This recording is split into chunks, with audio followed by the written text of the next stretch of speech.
Students, आज हम कक्षा 10 सोशल साइंस के चैप्टर 3 विश्व युद्धों के बीच अर्थव्यवस्था वाले टॉपिक पर जिक्र करेंगे।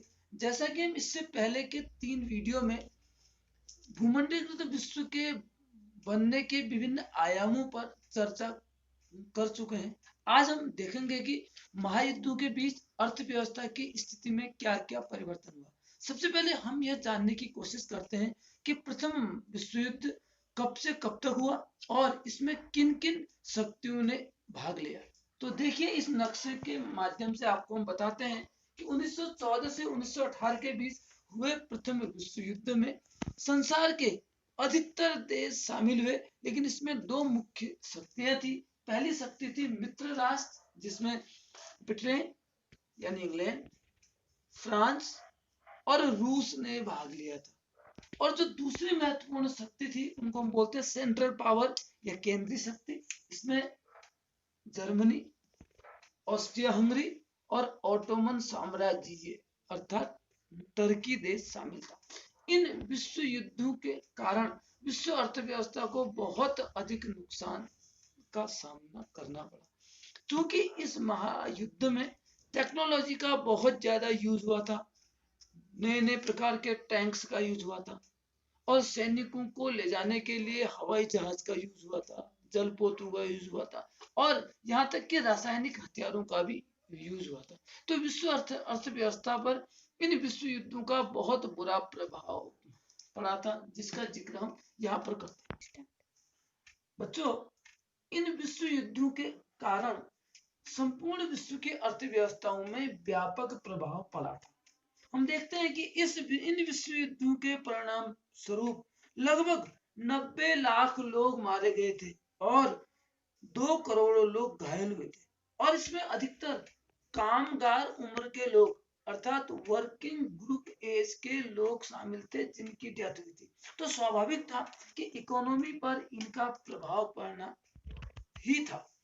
तो इस युद्ध के डायरेक्ट बाद हम देखते हैं कि धीरे धीरे विश्व अर्थव्यवस्था पर इसके कुप्रभाव देखने को मिले, क्योंकि एक और अमेरिका इस विश्व युद्ध के बाद एक शक्ति के रूप में आया, तो दूसरी ओर अन्य देशों में इस अर्थव्यवस्थाओं में इस विश्व युद्ध का कुप्रभाव आर्थिक मंदी के रूप में पड़ा। हम जो दूसरा टॉपिक आज यहाँ पर लेंगे, इसमें लेंगे विश्व महामंदी 1929।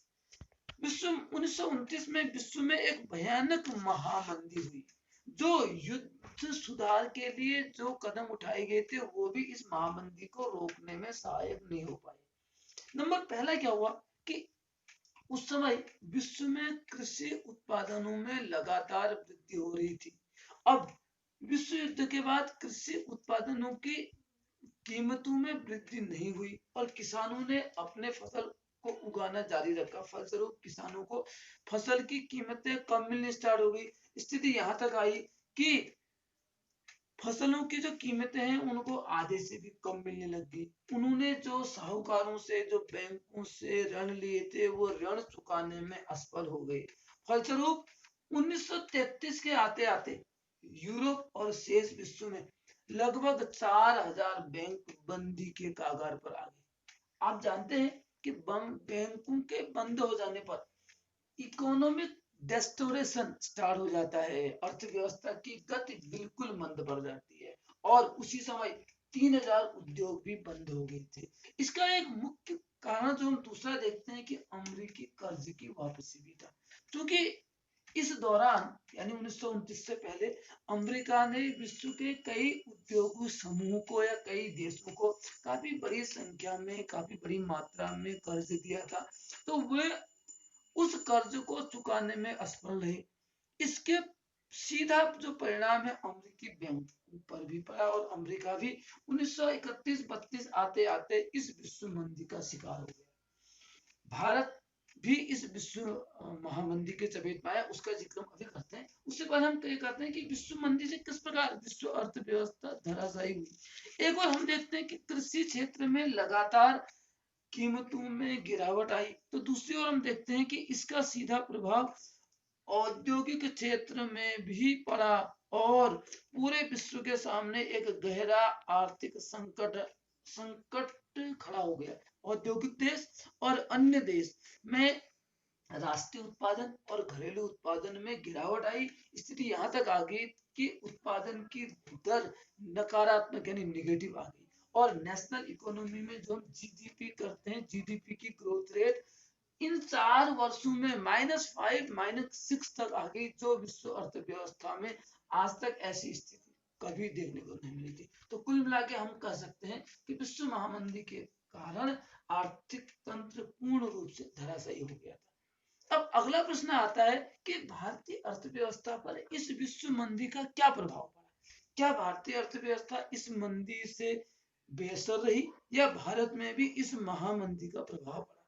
हम देखते हैं कि 20वीं सदी के आरंभ में जब से ग्लोबल विश्व का बनना आरंभ हुआ, तो विश्व की विभिन्न अर्थव्यवस्थाएं आपस में एक दूसरे से जुड़ चुकी थी।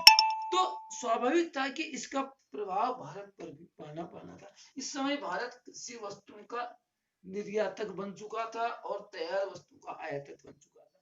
तो भारत से जाने वाले जो निर्यातक वस्तुएं थी, कृषि वस्तुएं, उनका दाम भारतीयों को कई गुना कम यानी कई बार तो 1/4 दाम मिलना स्टार्ट हुआ और बाद में वो वस्तुएं निर्यात होनी बंद हुई, क्योंकि यूरोप और अमेरिका जिन क्षेत्रों में भारत से पटसन, कपास, जूट इत्यादि जाता था, वो पहले से मंदी के शिकार में आ गए थे। तो हम देखते हैं कि 1931 के बाद भारतीय जो काश्तकार थे, जो फार्मर्स थे, उनको बहुत ज्यादा नुकसान का सामना करना पड़ा। उन्होंने जो बैंकों से और जो देशी साहूकारों से कर्ज लिया था, वो उसको चुकाने में असफल हुए। तो इसका सीधा ये प्रभाव हुआ कि साहूकार और किसानों की स्थिति में प्रभाव पड़ा, क्योंकि किसान साहूकार को ऋण नहीं दे पा रहे थे और किसान उनसे नया ऋण नहीं ले पा रहे थे। तो दोनों की स्थिति इस महामंदी के दौर में खराब हुई।